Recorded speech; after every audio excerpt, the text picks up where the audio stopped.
একদিন এক সরল ছেলে রাস্তার পাশে পড়ে থাকা একটা স্প্রে রঙের ক্যান খুঁজে পেল। মজা করে সে দেয়ালে একটা কুকুরের ছবি এঁকে চলে গেল।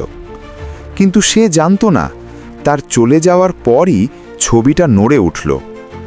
দেয়ালের ভেতর থেকে বেরিয়ে এলো এক অদ্ভুত ন্যানো ম্যাজিক কুকুর, আর চুপচাপ ছেলেটার পিছু নিল। পরের দিন ছেলেটা স্কুলে গেল।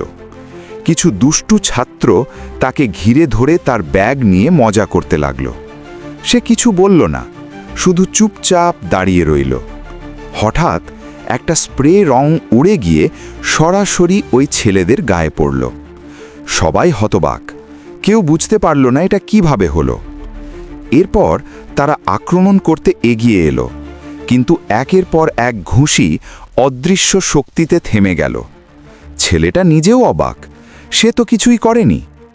স্কুল শেষে সে একটা স্টেশনারি দোকানে গেল পেন্সিল কিনতে, কিন্তু টাকার অভাবে হতাশ হয়ে বের হয়ে আসতে যাচ্ছিল।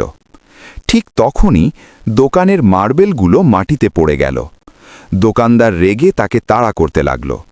ছেলেটা দৌড়ে সেই সেতুর কাছে পৌঁছালো যেখানে সে আগের রাতে কুকুরটা এঁকেছিল, কিন্তু এবার দেয়ালে কোনো ছবি নেই। হঠাৎ পিছন থেকে একটা কণ্ঠ শোনা গেল, আমি তোমার আঁকা সেই কুকুর। ছেলেটা ঘুরে দেখল তার সামনে দাঁড়িয়ে আছে এক রোবট কুকুর, আর তখনই সে বুঝল এতক্ষণ যে অদৃশ্য শক্তি তাকে বাঁচাচ্ছিল সেটা এই রহস্যময় কুকুরটাই ছিল।